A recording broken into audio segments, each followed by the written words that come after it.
Thank you, Rick. Over 6 years ago, I made a life-changing decision. I accepted a position at Barton Community College.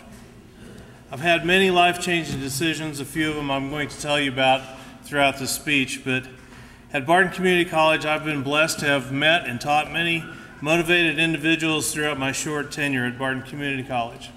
When I was at Russell for 25 years, I enjoyed it, I loved it, but I was getting in a rut. And I didn't realize how much of a rut it was until I came here. And it was like a rebirth, a reawakening. A lot of it through the faculty, but the majority of it was the students that I met here. There are some amazing students on this campus every year, every semester. And some of them I see today that have been in my classes, some of them I see on campus, some of them I'm seeing on the basketball court, and you are really admired by me. If you ask most people on the street about students at Barton Community College, they probably don't know a whole lot about you. You know, they may think that you're an average student seeking an alternative education because of a specific degree program, or that you're reaping the benefits of a low-cost, high-quality education. However, you are not average. Most people do not realize some of the obstacles many of you had to overcome to reach this point in your life.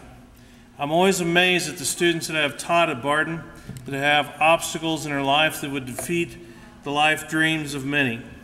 Examples include students that have traveled a long distance to achieve their education, students who, because of a mental or physical handicap, have achieved a higher education degree because of their desire to learn. Barton Community College is also a microcosm of national and international students who have chosen a college in the middle of rural America as their educational home. In preparing for the speech, I wasn't going to give you an example, but as I'm up here, I'm going to go ahead and tell you a story that just happened recently. It's a student that we've had here for a couple of years, a very non-traditional student. I'm not going to tell you who it is, but he's older than I am. And when he first came to me, he wanted to take flute lessons. And he was a Vietnam veteran who suffers from post-traumatic stress disorder.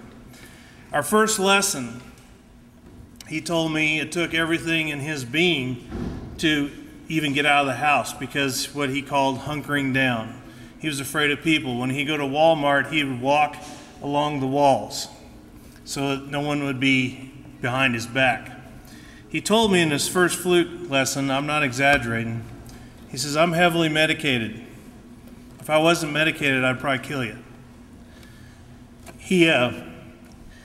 It was an amazing thing, and I said, well, okay, that's nice to know. Here's how you finger a G. And we began. He was so heavily medicated that his body would sweat drugs onto his horn and tarnish his instrument. And when he first started with me, it was like he had Parkinson's, and he shook really bad. And anyway, through the power of music, and I'd become to really admire him because he never gave up. He told me after Vietnam that he was a paramedic in Georgia, ran over 300 calls a day, and about 6 years ago, he just snapped. He used to read 5 books at one time. And I found out through lessons, as he told me, he would have to reread and reread and reread to remember things. He couldn't remember things. Well, he decided after a semester and a half of flute, he wanted to take piano lessons. So I told Carol, I said, let me tell you a little bit about this person and what he told me on his first lesson. Anyway, his shakes went away, his confidence became better and better as he lived through his life. He became the president of the local DAV, and I think a lot of it has to do with just his desire to not let obstacles get in his life, and that's what we're going to talk about today. You are being honored today because you have chosen not to let obstacles in your life get in the way of your vision.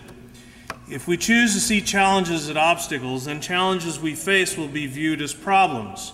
Problems that need to be overcome along with all the negative connotations associated with problems. A great deal of wasted energy can be spent focusing on a negative mindset. Mindsets like, I can't, I won't, I don't want to, and I shouldn't have to. My family, growing up, had a mindset of try everything and see what you can do. And it also went along with, if you're going to do something, do it well or don't do it at all. We also had 3 A's in our family. You know about the 3 R's. We had 3 A's in our families.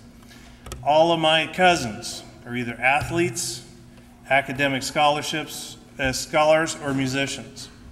And so my 3 A's are for myself and my family.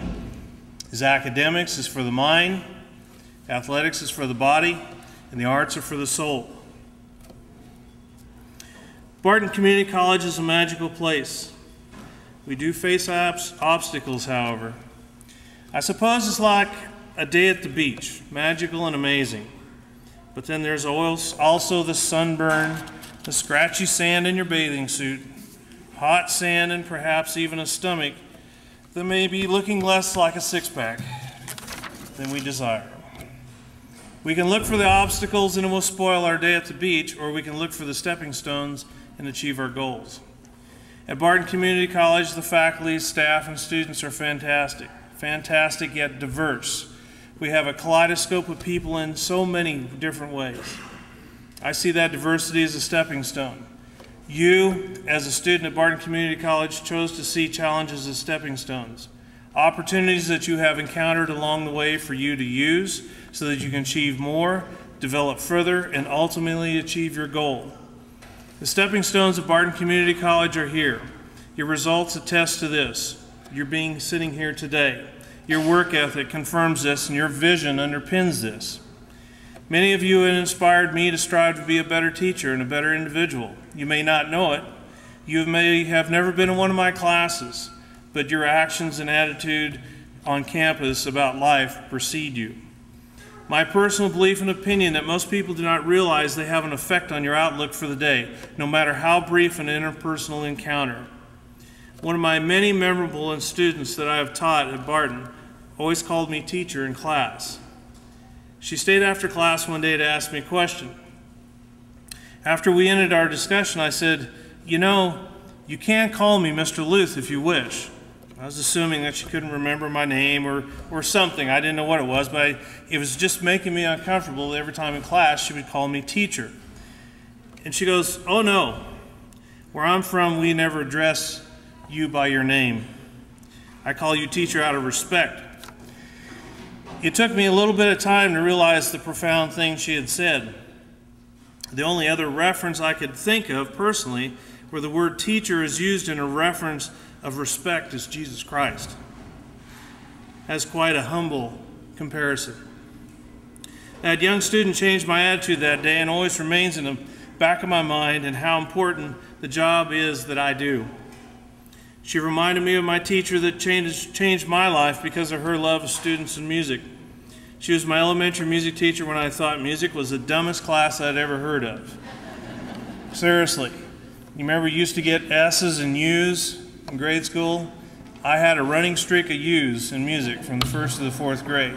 I was the biggest pain in the you-know-what along with the rest of the guys in music class. But she never gave up. She always greeted us with a smile and never gave up for us, me or any of my boys that I hung with, my gang.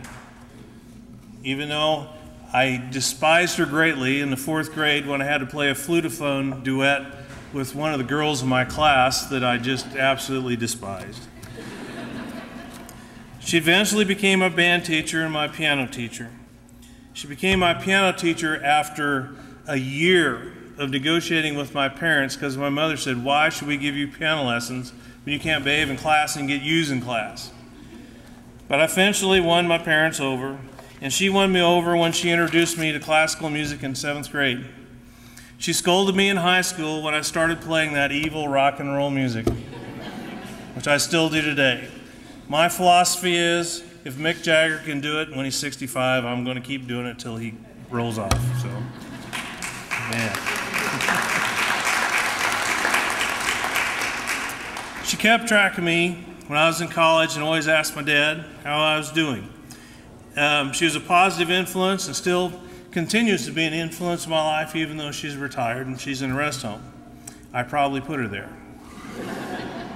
Knowing that, I pray and ask for guidance to be a positive influence on all those that I pass by each day, and to be aware that all my actions, good and bad, have consequences.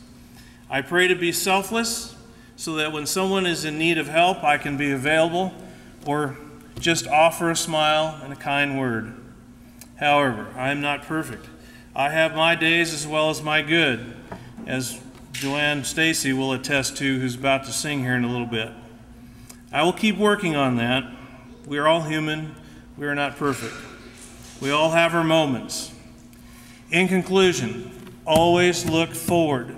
Look for those stepping stones. Never let challenges become obstacles to get in the way of your vision. Go through life with a positive attitude and a smile. It will get you far. Congratulations on your achievements at Barton, and all of us, Barton faculty and staff, wish you success in your endeavors in life. Thank you for allowing me to be a part of this special day.